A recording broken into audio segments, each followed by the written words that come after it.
There's been a lot of conversation about who the new starting quarterback will be at Ohio State, and also how those players will be able to work with receivers such as Marvin Harrison Jr. and Emeka Ibuka. But how should Ryan Day and Brian Hartline go about working with an inexperienced quarterback in 2023? I have an answer for you. It comes at you next on Locked On Buckeyes. You are Locked On Buckeyes, your daily podcast on the Ohio State Buckeyes. Part of the Locked On Podcast Network, your team every day.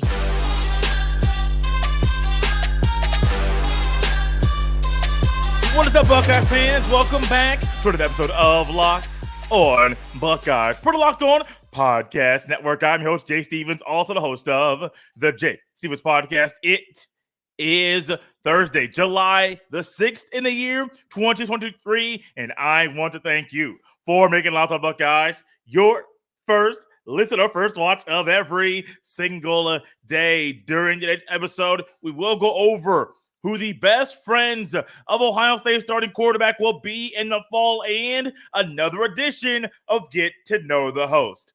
But first, Ohio State has been in the situation they're going to be in this year. They've been in it before, under Ryan Day's watch.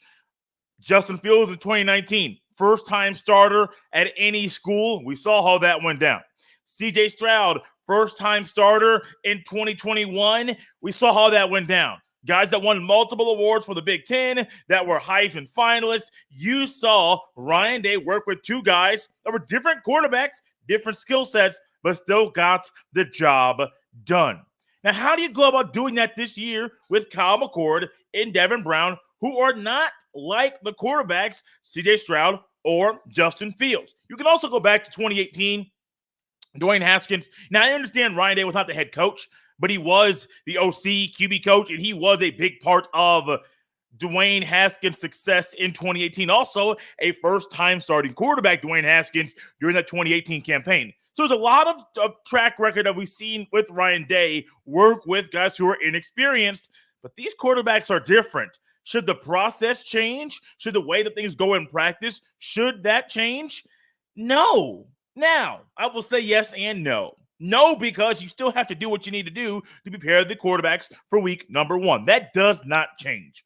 But you're not just preparing them for week one, also for weeks 2, 3, 4, 5, 6, 7, 8. Now, also in there is the Ohio State bye week that you have to work with as well, and say, hey, you picked up some momentum to get in the beginning of the season. You can't lose it during the bye week. What did we see last year from Ohio State? Post the bye week, seemed like they were not all themselves. First 6 games of the season was great, phenomenal. The last 6 games told a different story about the Ohio State Buckeye team in 2022. When it comes to Kyle McCord or Devin Brown, I don't believe the process changes. It is tweaked, but I don't believe it changes. But you have to work with it slowly. Early on in the offseason, develop them and groom them and help them mature into being possibly QB1 at Ohio State. And then once you have that decided, once you know who QB1 is at Ohio State, don't do what we saw in 2015, where Urban Meyer, Cardale Jones, JT Barrett, Cardale Jones, JT Barrett. You don't want to go through that back and forth ordeal, because it doesn't just hurt the quarterback, Barrett or Jones in 2015. It also hurts the offense be everything the offense can be. So there's a lot of things going back and forth here with the Ohio State quarterbacks. It's kind of a give and take. You want to give a little bit, want to give a little bit more, but make sure what you're giving is not too much. Also, you don't want to pull so much out of them and say, hey, do this, that. All of a sudden they're worn out because it's just too much at one time. So it's very much a feeling process, feeling out what's going on, feeling out the quarterback, feeling out the practice, feeling out the game, and then go forward with it. But ultimately, I do believe when it comes to developing an inexperienced quarterback, as Ohio State will do in the fall, don't do 2015. That's one of my biggest knocks on that season. Not just having the co-offensive coordinators, which made no sense. Not just a loss against Michigan State in 2015, which that still stings. That kicker doing that windmill celebration, it annoys me. That thing is still implanted in my brain. I remember what happened at the end of that game. I remember where I went. I remember that I didn't want to talk to anybody else because I realized in that moment, Buckeyes weren't going to win the national championship. They didn't have a chance to go back-to-back because of that loss right there. I remember that. You don't want to go back and remember a lot of the things that happened during that season, but there were some questionable things. I think Ryan Day does a great job of riding with the guy who is QB1. Now, granted, it was a 2021. Stroud entered the season hurt, but didn't really discuss it. Then Stroud missed the Akron game. McCord comes in and starts. Buckeyes win the game. Stroud comes back after the Akron game, and he's a different quarterback. He's a better quarterback. So I don't know I'm not saying he wasn't hurt, but I also wonder, were there legitimate conversations in-house about should Stroud be QB1 or should it be Kyle McCord? If that's the case, if there is a question mark about it, remember, you made the decision preseason about who you thought QB1 should be. So if you go back against it, if you go back and say, oh, no, we're going to rotate a little bit, remember, decisions you make preseason help you or hurt you.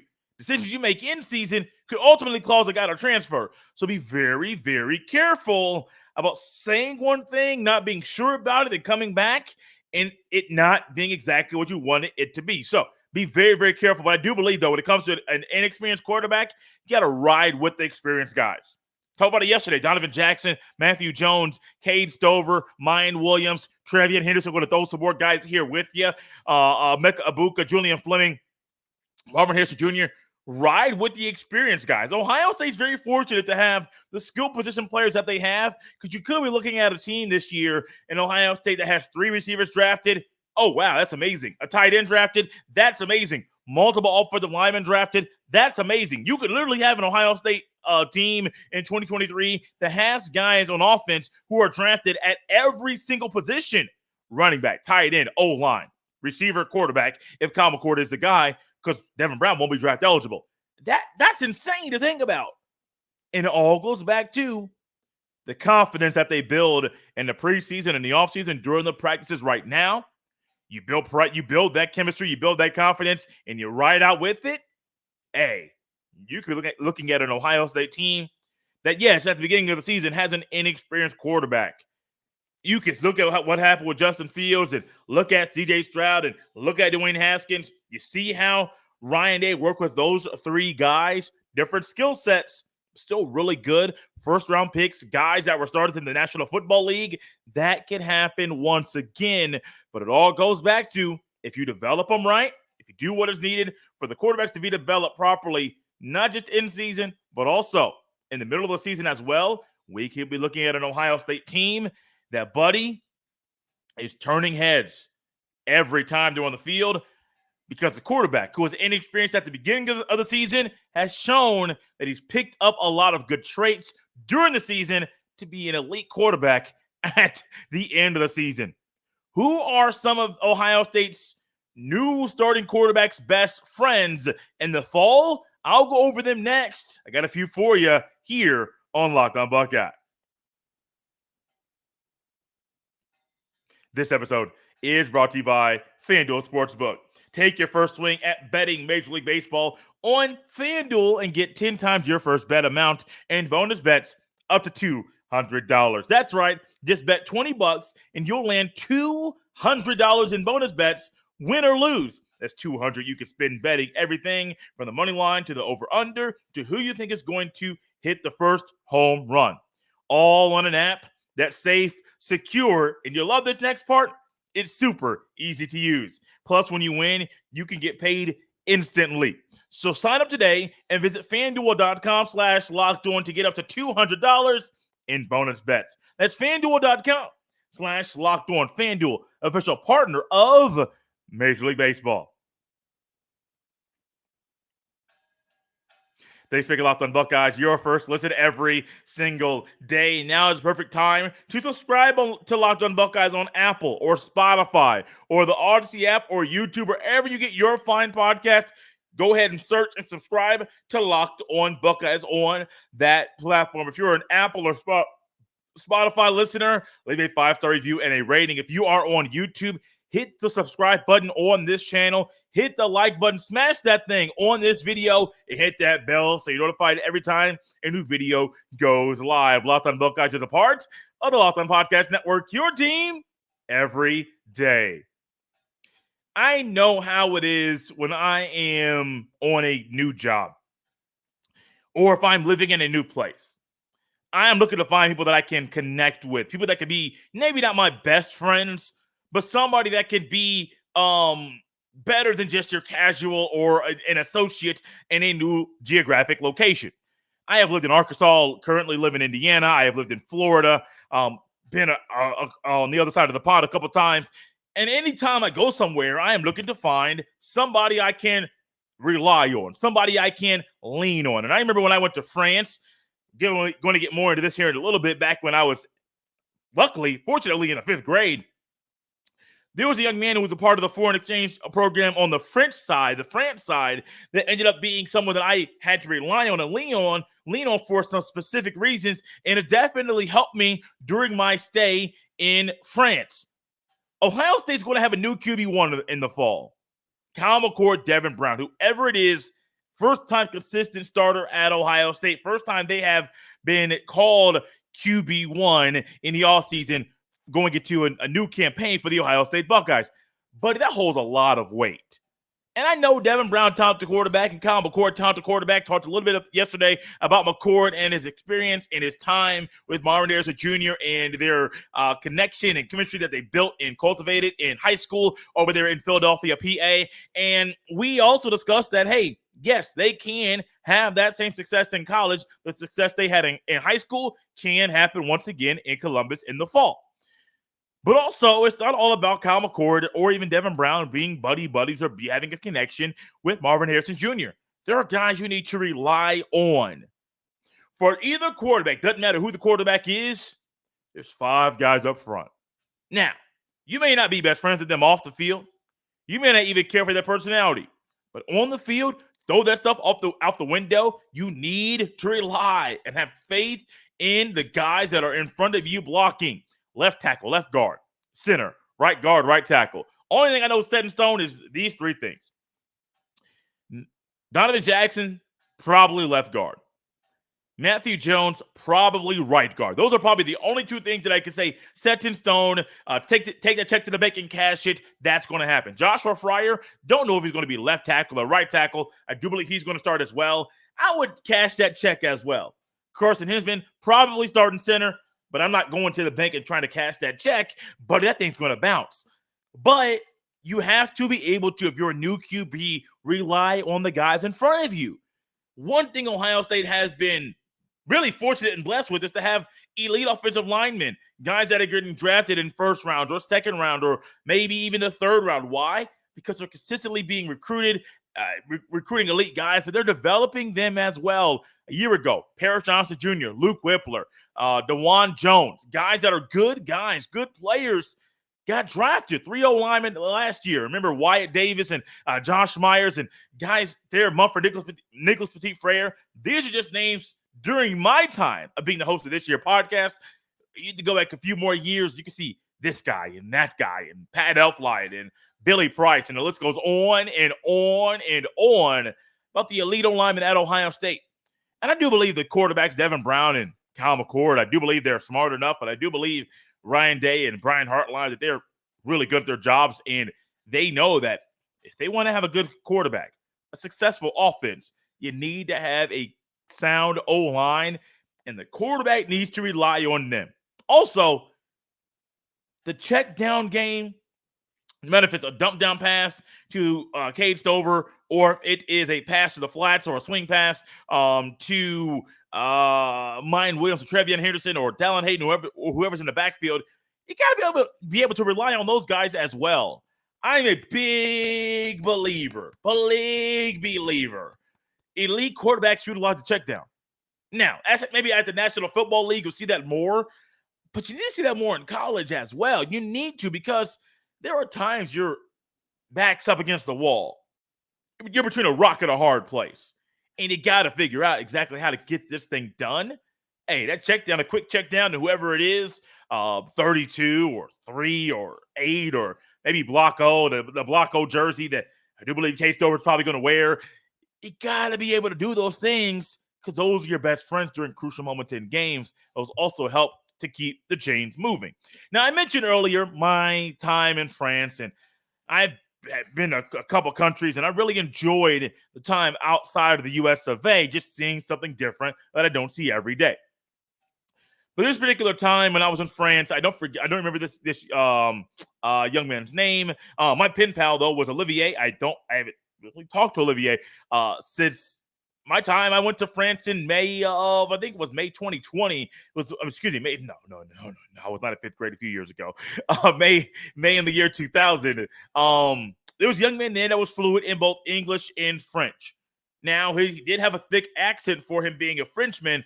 But this young man was my age, fourth, fifth, maybe sixth grade, around my age. And it was nice to be able to speak English to someone that lived in France, knew the culture, knew how things went down, but also could translate for us to help us get a few things, get some places. That was really nice. Now, some of y'all might be saying, Jay, if you were in a foreign exchange program and you're in France, there's probably a good chance you took French class. Yes, you're right. You're smart.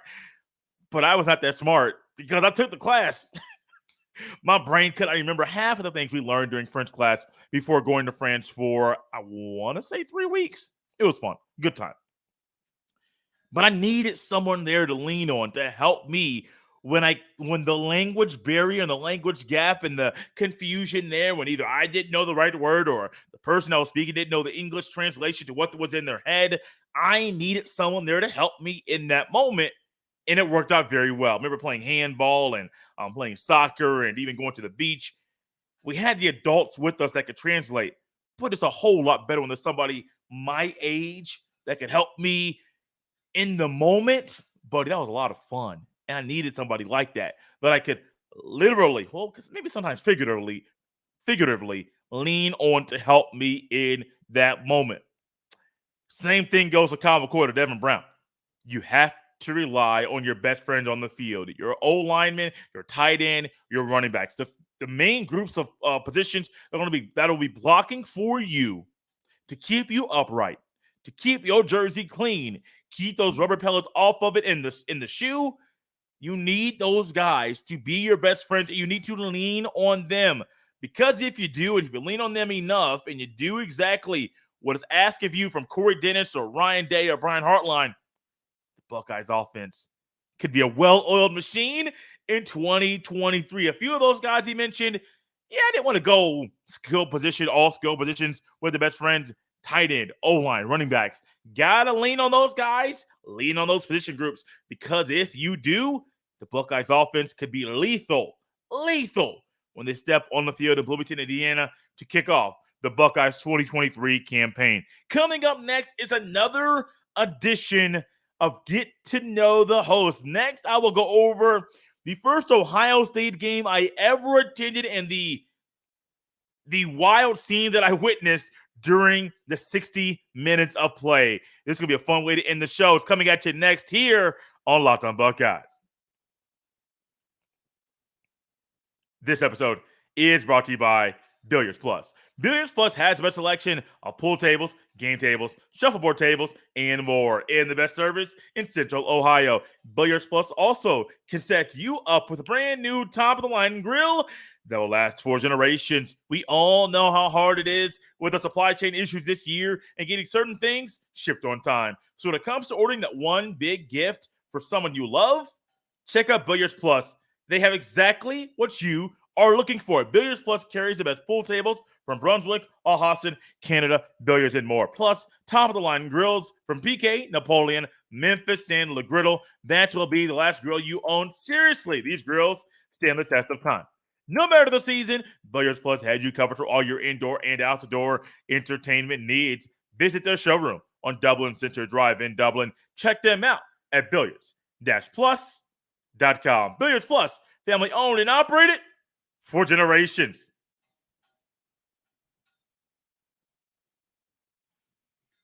I have been looking forward to this part of this series, the Get to Know the Host series, for quite a long time. Now, it's been a long time since I first thought about it to putting it on the show, but this one's going to be fun. 2014 Big Ten Championship game, the first Ohio State game I ever attended. Growing up, I thought the distance between Indianapolis to Columbus, Ohio was really, really, really, really far. Now, I knew Ohio was the Indiana's neighbor to the east. I get that. I understand it. But still, I did not realize how close it was, how close the drive was from Indianapolis to Columbus.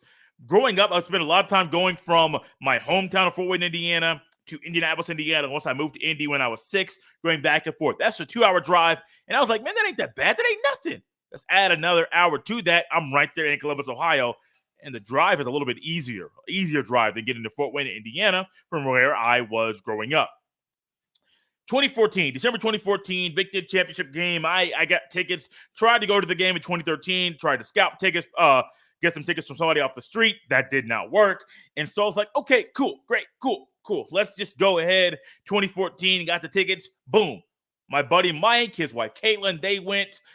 They had their tickets prior, so we did not get to sit together. They were there having fun in the end zone section of where all the Ohio State fans were. And here I am. I believe I'm sitting next to a former Buckeye player's high school English teacher. Forget the player's name, forget the school, but I do remember this. It was a lot of fun to hear the stories about the young man that this young lady used to teach in high school and the things that they did together. But I heard about Buckeye games, and I heard about I remember hearing about how the Ohio State fans were different. I was not as different, not as crazy of a fan as I am now, but I remember hearing about it. But I also realized it didn't take long. Ohio State, Wisconsin, a lot of red in there. But what else? What else did you see? Buckeye fans were loud. O-H-I-O. Literally the first time I heard that in the stadium was in December of 2014. And man, Cardale Jones. I remember going back and watching part of the broadcast and hearing the intro, the opening remarks from Gus Johnson and Charles Davis. And nobody knew what to expect from Cardale Jones in the game. But what we realized was Cardale had the goods. He was good enough to win that game. Ezekiel Elliott went smooth off, but also I don't believe Wisconsin's offense crossed the 50-yard line throughout any portion of the game until the final play of the game. That was it. The Buckeyes defense, elite. Want to talk about what you want a Buckeyes defense to be? That's what it was. Now, they had guys like Joshua Perry and Tyvis Powell and other great players on that defense, Joey Bosa, other great guys. But, man, as a unit, once that Darren Lee was on that team as well, man, they knew they had it. They knew going into the game they could dominate. And, buddy, that's exactly what they did. The player's name I mentioned earlier, where I sat next to a high school English teacher, was Taylor Decker. And I remember knowing who Taylor Decker was, knowing he was a player off of the line, and that's great. But hearing those stories, man, that made my first time being at an Ohio State game a lot more enjoyable. Devin Smith, those go get it balls, go up and snag it, bring it down to me, come down to earth with it to the ground, did it great. The Buckeyes offense found a way to utilize Cardale Jones. Even in an inexperienced state of his career that he was, you found a way to utilize his arm. You found a way to utilize the weapons on the outside. You found a way to open up holes for Ezekiel Elliott. We all marvel at the Cardale Jones 3-game stretch where he had the trophy run that he had, Big Ten Championship, Sugar Bowl, and the National Championship there in 2014 season. It's easy to say that Ezekiel Elliott in the Big Ten Championship, the game against Alabama, and the Natty against Oregon, his 3-game stretch was better than Cardale Jones's, and I don't believe that's a crazy statement to make. My first Buckeye game, I was an adult, 2014 Big Ten Championship game, and it was fun, man. That pulled me in way more than I thought it would, and here we are today, trying to find a way to go to multiple Buckeye games in the fall. Yeah, there's a game in Notre Dame. There's a game week 1. There's a game in West Lafayette. Don't know. Probably wishful thinking. Maybe taking a trip to Columbus as well. Not sure where we're going to go, what games I'll go to. All I know is that game, first Buckeye game that I ever went to, that game will stick out and be implanted in my mind for the rest of the time that I'm here with you on the earth. Guys, out of here on a Thursday, last show of the week. We'll be back on Monday talking more Buckeye football, maybe a little scouting series, Buckeye recruiting. There's a lot going on. Stay tapped in, stay tuned in. Locked on Buckeyes on YouTube or Apple or Spotify. Subscribe so you don't miss a beat. You can follow me on Twitter at jstevens07. Send all of your emails to jstevens317 at gmail.com. Thanks for making Locked on Buckeyes your first listen every single day. Now it's the perfect time to make the Locked on Sports Today your second listen or watch of the day. The Locked on Sports Today podcast is a place for you to get all the sports information you need in and around the world of sports in 20 minutes every single day. Locked on Sports Today and Locked on Buckeyes, they are both a part of the Locked on Podcast Network, your team every day. This has been Locked on Buckeyes here on a Thursday, last show of the week. Buckeye fans, we'll be back on Monday talking more Buckeye football. I'll see you next time.